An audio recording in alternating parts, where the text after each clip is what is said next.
प्रचण्डकी पत्नी सीता दाहालको निधनमा डा तोसीमा कार्कीको अभिव्यक्तिकी आलोचना आखिर किन के भनेकी थिइन् तोसीमा कार्कीले? यसबारेमा सम्पूर्ण जानकारी। भुवन केसी विरुद्ध मुद्दा जितेपछि के भनिन् साम्राज्यले? आरजु राणाको घर मर्मतमा 10 लाख सरकारी बजेट विनियोजन भएको खुलासा। सर्वोच्चको आदेशपछि कोर्सीमा दुवै पक्ष खुसी। वरिष्ठ मुटुरोग विशेषज्ञ प्राडा अरुण सामाईको सेवा अब केएमसीमा। प्रचण्डकी पत्नी दाहाललाई लागेको पीएसपी रोकियो हो। सीता दाहालको निधनले माओवादी केन्द्र र वाम आन्दोलनलाई क्षति भएको अध्यक्षको केसीको भनाई। डडेलधुराको मिनाले पाएनन् एम्बुलेन्स बाटोमै जन्माइन् बच्चा। नयाँ दल दर्ता गर्न 500 मतदाताको शनाखत अनिवार्य। छुट्टा छुट्टै स्थानमा 4 जना अवस्था मृत अवस्थामा फेला। सीता दाहालको अन्तिम विदाई। नर्विक अस्पतालदेखि माओवादीको पार्टी कार्यालय पेरिस डाँडा हुँदै आर्यघाटसम्म नेताहरूको भिड। सीता दाहालको निधनप्रति प्रधानमन्त्री प्रचण्डको सचिवालयद्वारा दुःख व्यक्त।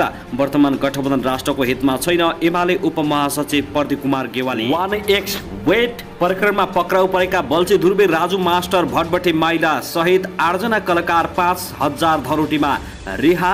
सशस्त्र प्रहरी बलको विपद व्यवस्थापन तयारी। सबै प्रदेशमा गोताखोर मिटर बोट र हेभी इक्विपमेन्ट मार्फत परिचालन। काठमाडौँ महानगरपालिकाका मेयर बालेन्द्र शाहले दिए रेणु दाहालप्रति बालेन्द्र शाहको संवेदना। सबैलाई सम्हाल्न सक्ने क्षमता तपाईँलाई प्रदान गरून्।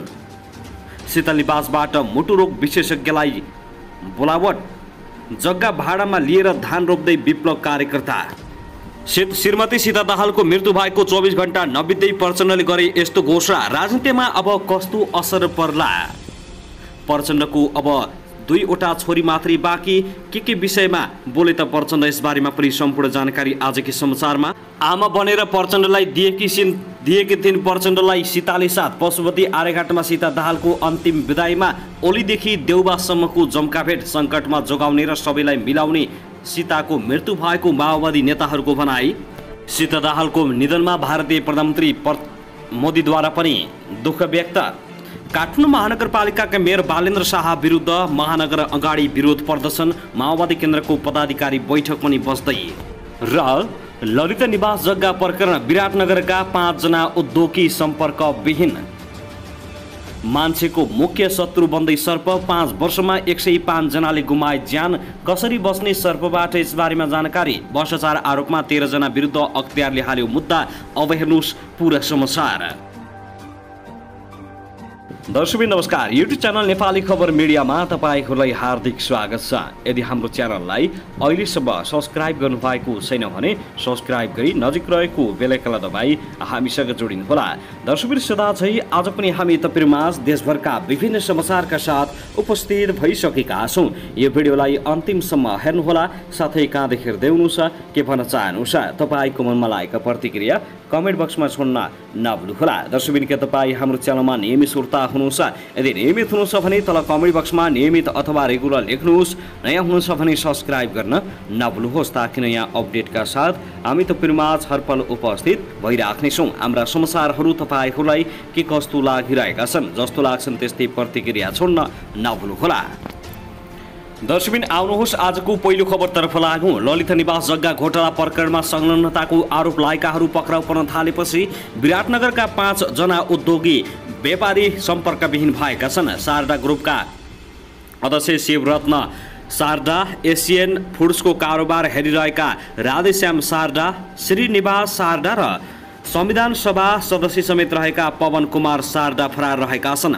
यसैगरी शारदा ग्रुपका अध्यक्ष शिवरतन शारदाको छोरा सन्दीप शारदा पनि फरार रहेको दावी गरिएको छ। उनीहरू गत असार 15 गतेपछि फरार भएपछि मोरङ व्यापार सङ्घ र नेपाल उद्योग परिसङ्घले भने राज्यले आतंक मचाएको भन्दै विज्ञप्ति प्रकाशित गरेको छ। मोरङ व्यापार सङ्घका अध्यक्ष नवीन रिजाल र नेपाल उद्योग परिसर कोशी प्रदेशका अध्यक्ष भीम घिमिरेले मुलुकको आन्तरिक अर्थतन्त्र नसुध्रिएको बेला उद्योगीहरूलाई हतोत्साहित बनाइएको बताएका हुन्। विगत केही दिनदेखि निजी क्षेत्रमाथि राज्य संयन्त्रले लगातार प्रहार गरिरहेको छ। राज्य संयन्त्र नियोजित रूपमै निजी क्षेत्रलाई हतोत्साहित बनाउन थालेको महसुस मात्र नभई स्पष्ट देखिएको छ। यसले हाम्रो मुलुकलाई असफल मुलुक बनाउने खतराको सङ्केत मान्न सकिन्छ, सङ्घ र परिसङ्घले प्रकाशित गरेको विज्ञप्तिमा भनिएको छ। राज्यका विभिन्न संयन्त्रहरू उद्योगी व्यवसायलाई पक्राउ गर्ने पनि थुन्ने सुनाइको मौका नै नदिई थुनामा राख्नेतर्फ अग्रसर भएको अवस्था विद्यमान भएकाले उद्योगी व्यवसायी राज्य संयन्त्रप्रति सशङ्कित बनेका छन्। क्षति के कारणले भएको हो र कसको र त्यसको मूल जरो के हो भन्ने यकिन नगरी व्यवसायले पक्राउ गर्ने र थुन्ने सरकारको त्यस्तो कदम न्यायसङ्गत कदापि मान्न सकिँदैन भनेर उल्लेख गरिएको छ। दर्शकबिन त्यसैगरी आउनुहोस् अब अर्को खबरतर्फ लागौँ। राजनीतिक दलले दल दर्ता गर्दा 500 जना मतदातालाई शनाखतका लागि निर्वाचन कार्यालयमा अनिवार्य उपस्थित गराउनु पर्ने व्यवस्था गरिएको छ। यसअघि भने दल दर्ताका क्रममा दलको सदस्य रहने प्रतिबद्धता जनाएका मतदाताले आफ्नो मतदाता परिचय पत्र वा नागरिकताको प्रमाणित प्रतिलिपि सहितको हस्ताक्षर गरेको विवरण बुझाइ हुने व्यवस्था रहेको थियो। निर्वाचन आयोगको कानुन तथा राजनीतिक दल व्यवस्थापन महाशाखाले आयोग पदाधिकारीको असार 24 गतेको बैठकले उक्त व्यवस्था लागू गर्ने निर्णय गरेको जनाएको छ। राजनीतिक दल सम्बन्धी यिनको दल दर्ता सम्बन्धी दफामा कम्तीमा 500 जना नेपाली मतदाताले दलको सदस्यता प्राप्त गर्न गरेको प्रतिबद्धता पत्र र निजहरूको नागरिकता वा मतदाता परिचय पत्रको प्रमाणित प्रतिलिपि सहितको हस्ताक्षर हुनुपर्ने व्यवस्था गरिएको छ। सो बमोजिम राजनीतिक दलले 500 नागरिकको नागरिकताको प्रमाणित प्रतिलिपि तथा हस्ताक्षर सहित दर्ता गर्न निवेदन दिँदै आएका थिए। यिनको उक्त व्यवस्थालाई टेकेर प्रक्रियागत सुधारको निर्णय गरेको निर्वाचन आयोगले जनाएको छ। निर्वाचन आयोगले गरेको निर्णय आर्थिक वर्ष 2080-81 देखि लागू हुनेछ। आयोगमा हाल 119 दल दर्ता छन्। दर्शकबिन त्यसैगरी आउनुहोस् अब अर्को खबरतर्फ लागौँ। प्रधानमन्त्री एवं माओवादी अध्यक्ष पुष्पकमल दाहालले पत्नी सीतालाई अन्तिम विदाई गरेका छन्। दुई छोरी रेणु र गङ्गालाई पछि लगाएर पशुपति आर्यघाटमा सीताको पार्थिव शरीरमा दागबत्ती दिँदा उनका हात काँपिरहेका थिए। प्रधानमन्त्रीकी पत्नी सीताको बुधबार बिहान 69 वर्षको उमेरमा थापाथली स्थित नर्भिक अस्पतालमा निधन भएको हो। उनी दुर्लभ रोग पार्किन्सनबाट पीडित थिइन्। नर्भिकबाट उनको पार्थिव शरीर श्रद्धाञ्जलीका लागि पार्टी कार्यालय पेरिसडाँडमा लगिएको थियो। मन्त्री परिषदको आकस्मिक बैठकले उनको निधनप्रति नेपाल सरकारका तर्फबाट दुःख तथा समवेदना प्रकट गर्ने र फर्स्ट लेडीको हैसियतमा राजकीय सम्मान दिने निर्णय गरेको थियो। बुधबार उनको पशुपति आर्यघाटमा राष्ट्रिय सम्मानका साथ अन्त्येष्टि गरिएको छ। उप प्रधानमन्त्री तथा रक्षा मन्त्री पूर्णबहादुर खड्काले नेपालको झण्डा उडाएर सम्मान अर्पण गरेका थिए। उनको काजक्रिया कसरी गर्ने भन्ने आज बिहिबार टुङ्गो लाग्ने दाहालका प्रमुख स्वकीय सचिव सन्तु दराईले जानकारी दिए। उनका अनुसार समवेदना र श्रद्धाञ्जली व्यक्त गर्न शुभेच्छुकहरूका लागि असार 29 गतेसम्म बिहान 8 बजेदेखि 10 र अपराह्न 4 देखि 6 बजेसम्म बेलुका बालुवाटार स्थित प्रधानमन्त्रीको सचिवालयमा समय व्यवस्थापन गरिएको छ। दाहालसँगको 5 दशक लामो वैवाहिक जीवन सीताका लागि उतार चढावपूर्ण रह्यो। उनले दुःखको सागर पनि भेटिन्, शक्ति, सान, मान र साधन स्रोतको शिखर पनि चुमिन्। सशस्त्र युद्धकालमा जोखिमपूर्ण जीवन बाँचेर शान्ति प्रक्रियामा आएपछि 3 पटक राजकीय सम्मान पाइन्। उनले दुःखसँग जहिल्यै सङ्घर्ष गरिन्, आत्मसमर्पण गरिनन्। औपचारिक अध्ययनको अवसर मिलेन तर सबै खालका व्यवहारको सामना गरिन्। माओवादी राजनीतिका लागि सीता आफै ठुलो अध्यापक बनिन्, किनकि माओवादी आन्दोलन र प्रधानमन्त्री दाहाललाई आजको स्थानसम्म ल्याइपुर्याउन उनले पर्दाभित्र बसेर महत्त्वपूर्ण भूमिका खेलेको बताइन्छन्। 2011 साल 21 गते कास्की जिल्लाको हेम्जामा जन्मेकी उनी 8 वर्षको हुँदै परिवार चितवन सुन्दर बस्तीमा बसाइ सरेको थियो। दाहालसँग उनको 2026 सालमा विवाह भएको हो।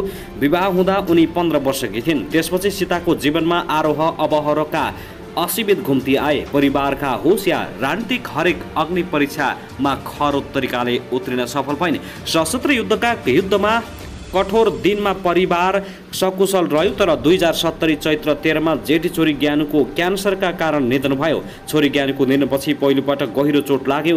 4 वर्षपछि पुनः अर्को वज्रपात आइलाग्यो। 2074 मङ्सिर 3मा दाहाल दम्पतिको छोरा प्रकाशलाई पनि गुमायो।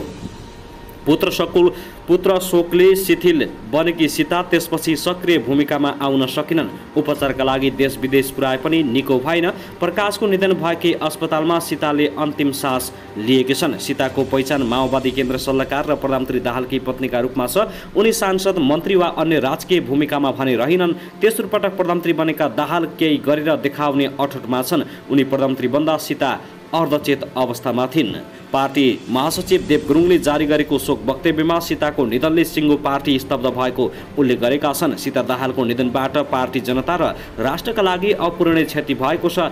उहाँले नेपालको कम्युनिस्ट आन्दोलनमा अत्यन्त महत्त्वपूर्ण र अविस्मरणीय योगदान पुर्याउनु भएको छ। सिद्धान्तप्रतिको निष्ठा, उन्नत राजनीतिक चेतना, पार्टी जनता र राष्ट्रप्रतिको निस्वार्थ एवं असीमित समर्पण उहाँका विशेषता हुन्। वक्तव्यमा भनिएको छ, उहाँ आफ्नो योगदान मार्फत चिरकालसम्म स्मरणीय र भावी पुस्ताका लागि प्रेरणाको स्रोत हुनुहुनेछ। माओवादीका अनुसार सीता 2028 सालदेखि कुनै न कुनै रूपमा कम्युनिस्ट आन्दोलनमा आबद्ध भइन्। जिल्ला, क्षेत्र र केन्द्रका विभिन्न जिम्मेवारीमा बसिन्। पञ्चायतकालमा भूमिगत जीवन बिताइन्। सशस्त्र युद्ध सुरु भएसँगै उनी भूमिगत राजनीतिमा सक्रिय भइन्। पार्टीको मुख्य नेतृत्वमा पति पुष्पकमल दाहालले उनी सधैँ सल्लाहकारको भूमिकामा रहिन्। 2065 मा दाहाल पहिलोपटक प्रधानमन्त्री भएका बेला तत्कालीन प्रधान सेनापति रुक्माङ्गद कटवाललाई कारवाही गरेपछि प्रधानमन्त्री पदबाट राजीनामा दिनु पर्यो। राजीनामा दिएपछि दाहाल निकै तनावमा थिए। त्यसबेला सीताले उनलाई बल दिएकी थिइन्। जीवनका सुरुवाती दिन र युद्धकालमा अनेकौं अभावको सामना गरे पनि माओवादी शान्ति प्रक्रियामा आएपछि उनले भौतिक असुविधाको सामना गर्नु परेन। तर पारिवारिक पीडाले एकपछि अर्को च्याम्दै लग्यो। छोरालाई बुबाको राजनीतिक विरासत थमाउने उनको चाहना पूरा भएन। 2070 मा जेठी छोरी ज्ञानीको क्यान्सर र 2074 मा छोरा प्रकाश हृदयघातका कारण निधन भइसकेको थियो। सम्बन्ध विच्छेद नगर्दै अर्को विवाह गर्दा प्रकाश केही वर्ष बाहिर बस्नु पर्यो। शान्ति प्रक्रियापछि पारिवारिक झमेलाले पनि सीतालाई छाडेन। सीता गम्भीर बिरामी रहेकै अवस्थामा परिवारले गत बिहीबार उनको 69औं जन्म दिवस मनाएको थियो भने वैशाख 27 मा दाहालले वैवाहिक वर्षगाँठ मनाएका थिए। युद्धकालदेखि शान्ति प्रक्रियासम्म माओवादीभित्र जहिल्यै वाद विवाद भइरहन्थ्यो। नेताहरू झै झगडा गरिरहन्थे। विवाद समाधानमा सकेसम्म सीता समन्वयकारी भूमिका खेल्ने गर्थिन्। बाबुराम भट्टराई र प्रचण्डको विवाद पनि सीता दाहालले मिलाएको बताइन्छ। दर्शकवृन्द, त्यसैगरी आउनुहोस् अब अर्को दुःखद खबरतर्फ लागौँ। मनाङ एयरको हेलिकप्टर दुर्घटनामा ज्यान गुमाएका 6 जनाकै शव काठमाडौँ लगिएको छ। पहिलो हेलिकप्टरमा 4 जनाको शव लगिएको थियो। दोस्रो हेलिकप्टरमा 2 शव सहित 6 जनाकै शव काठमाडौँ लगिएको हो। त्रिभुवन विमानस्थल कार्यालयका महाप्रबन्धक प्रताप बाबु तिवारीका अनुसार शव लिएर गएका दुवै हेलिकप्टर त्रिभुवन विश्वविद्यालय शिक्षण अस्पताल महाराजगञ्जको हेलिप्याडमा अवतरण गरेका थिए। खोजी तथा उद्धारका लागि नेपाली सेना प्रहरी र काठमाडौँबाट अल्टिट्युड एयरको हेलिकप्टर परिचालन गरिएको थियो। सोलुखुम्बु हेलिकप्टर दुर्घटनामा परि त्यसमा सवार 6 जनाकै मृत्यु भएको हो। हेलिकप्टरमा रहेका 6 जना मध्ये 5 जनाको शव र 1 जनाको शरीरका टुक्रा भेटिएको सोलुखुम्बुका प्रमुख जिल्ला अधिकारी वसन्त भट्टराईले जानकारी दिएका छन्। सोलुखुम्बुबाट काठमाडौँका लागि उडेको मनाङ एयरको हेलिकप्टर सोलुखुम्बुको लिखु पिके गाउँपालिकाको लामोजुरा क्षेत्रमा दुर्घटनामा परेको हो। हेलिकप्टरमा 1 जना पाइलट र 5 जना यात्रु रहेका थिए। पाइलट नेपाली नागरिक हुनु भने यात्रु सबै मेक्सिकोका नागरिक रहेको त्रिभुवन अन्तर्राष्ट्रिय विमानस्थलका प्रवक्ता देखनाथ सिटोलाले जानकारी दिए। यात्रुमध्ये 3 जना महिला र 2 जना पुरुष थिए। दुर्घटनामा ज्यान गुमाउनेमा पाइलट चेतबहादुर गुरुङ सहित मेक्सिकोका 5 यात्रीहरूको नाम खुलेको छैन। तर उनीहरू विदेशी नागरिक र नेपालमा पर्यटनको हिसाबले आएको बताइएको छ। 5 जनाको मृत्यु भएको छ भने 1 जनाको शवका टुक्रा भेटिएका छन्। पाइलटको पनि मृत्यु भएको छ। दर्शक महानुभाव, त्यसगरी आउनुहोस् फेरि अर्को दुःखद खबरतर्फ लागौँ। सर्पले डसेर 1 महिलाको मृत्यु भएको छ। तुलसीपुर उपमहानगरपालिका 11 कटाहा निवासी 40 वर्षीय ललिता डाङ्गीको मृत्यु भएको हो। उनको आइतबार राति उपचारको क्रममा मृत्यु भएको उनको परिवारले जनाएको छ। बेलुका भान्सा कोठामा खाना पकाउने क्रममा खुट्टामा सर्पले टोकेपछि उपचारको लागि राप्ती प्रादेशिक अस्पताल तुलसीपुर लगिएको थियो। त्यहाँबाट थप उपचारको लागि बाँकेको भेरी अस्पताल नेपालगञ्ज लगिएकोमा चिकित्सकले मृत घोषणा गरेका थिए। सर्पले डाङ्गीलाई टोकेपछि उनको घरमा रहेको कुकुरले फरक जनाउ दिएको थियो। उक्त सर्प पसेको प्वाल वरिपरि कुकुर घुमिरहेको थियो। कुन जातको सर्प हो भनी पत्ता लगाउन खोज्दा प्वाल खनिएको थियो। कुकुरले गोमन सर्पलाई तानेर बाहिर ल्याई मारेको थियो। सर्पलाई मारेको कुकुर केही बेरपछि कुकुरको पनि मृत्यु भएको मृतक परिवारले जनाएको छ। दर्शकबिन त्यसैगरी आउनुहोस् अब अर्को खबरतर्फ लागौँ। नेपाली काङ्ग्रेसको केन्द्रीय समितिको बैठक आजदेखि सुरु हुँदैछ।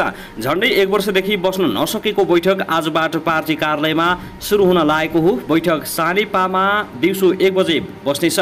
बैठकमा सभापति शेरबहादुर देउवाको कार्यशैली, मङ्सिरमा भएको प्रतिनिधि सभा तथा प्रदेश सभा निर्वाचनको समीक्षादेखि नक्कली भुटानी शरणार्थी प्रकरणमा पूर्वपक्षका लागि कारागार चलान भएका बालकृष्ण खाँडलाई कारबाही गर्नेबारे छलफल हुने भएको छ। यद्यपि खाँडलाई निलम्बनको प्रस्ताव नल्याउने सहमति भएको जनाइएको छ। बैठकले नीति अधिवेशनको मिति समेत तय गर्ने बताइएको छ। नेपाली काङ्ग्रेसले गत मङ्सिरमा सम्पन्न प्रतिनिधि सभा तथा प्रदेश सभा निर्वाचनको समीक्षा अहिलेसम्म गर्न सकेको छैन। चुनावका बेला गठबन्धन गर्ने या नगर्ने भन्ने तीव्र विवादकै बीच सभापति देउवाको अडानका कारण 5 दलीय गठबन्धन बनेको थियो। तर निर्वाचन परिणामपछि काङ्ग्रेसमा यसबारे छलफल भएको छैन। अहिले काङ्ग्रेस समेत सहभागी सरकारले गरेका काम कारबाहीका बारेमा पनि केन्द्रीय समितिमा छलफल भएको छैन। आज सुरु हुने बैठकमा सबै विषयमा छलफल हुने केन्द्रीय सदस्य प्रदीप पौडेलले जानकारी दिएका छन्। काङ्ग्रेसमा नेतृत्वप्रतिको असन्तुष्ट बढ्दो छ। नक्कली भुटानी शरणार्थी प्रकरणमा मुछिएका नेतालाई कारबाही नगरिएको तथा ललिता निवास प्रकरणमा पार्टीले स्पष्ट धारणा सार्वजनिक गर्न नसकेको भन्दै नेताहरूले नेतृत्वको आलोचना गरिरहेका छन्। काङ्ग्रेसले 14औं महाधिवेशन सम्पन्न भएको 6 महिनाभित्रै नीति अधिवेशन गर्ने भनेको थियो, तर अझै यसको मिति घोषणा भएको छैन। अबको केन्द्रीय समिति बैठकमा महामन्त्री दय गगन थापा र विश्वप्रकाश शर्माले नीति अधिवेशनको मिति नै तोक्ने गरी तयारी गरेका छन्। नीति अधिवेशन नभए महासमिति बैठक बोलाउनु पर्ने दबाब महामन्त्रीहरूले दिइसकेका छन्। आज बैठकमा महामन्त्री गगन थापाले बैठकमा केन्द्रीय समिति कटौती विषयमा छलफल हुने बताएका छन्। काङ्ग्रेसमा केन्द्रीय समिति सदस्य संख्या बढी भएको भन्दै अनौपचारिक छलफल हुँदै आइरहेको छ। यसलाई पार्टीको औपचारिक निकायमै छलफलमा ल्याउने तयारी महामन्त्रीले गरेका हुन्। सदस्य संख्या कटौती बारे बैठकको एजेन्डामा नहुने तर विषय उठाइने थापाको भनाइ छ। दर्शकबिन त्यसैगरी आउनुहोस् अब अर्को खबरतर्फ लागौँ। सरकारले मनाङ एयरको हेलिकप्टर दुर्घटनाबारे छानबिन गर्न समिति गठन गरेको छ। सिंहदरबार स्थित प्रधानमन्त्री तथा मन्त्री परिषदको कार्यालयमा मङ्गलबार बसेको मन्त्री परिषदको बैठकले घटनाप्रति दुःख व्यक्त गर्दै छानबिन समिति गठन गरेको हो। मन्त्री परिषदले संस्कृति पर्यटन तथा नागरिक उडान मन्त्रालयका सहसचिव बुद्धिसागर लामिछानेको नेतृत्वमा छानबिन समिति गठन गरेको सञ्चार तथा सूचना प्रविधि मन्त्री रेखा शर्माले जानकारी दिए। मेक्सिकोका नागरिक बोकेको मनाङ एयरको हेलिकप्टर दुर्घटना भएको छ। मन्त्री परिषदले सबै मृतक प्रति हार्दिक श्रद्धाञ्जली व्यक्त गरेको छ। सरकारको प्रवक्ता समेत रहेकी शर्माले भनिन्, पर्यटन मन्त्रालयका सहसचिव बुद्धिसागर लामिछानेको नेतृत्वमा एउटा छानबिन समिति गठन गरिएको हो।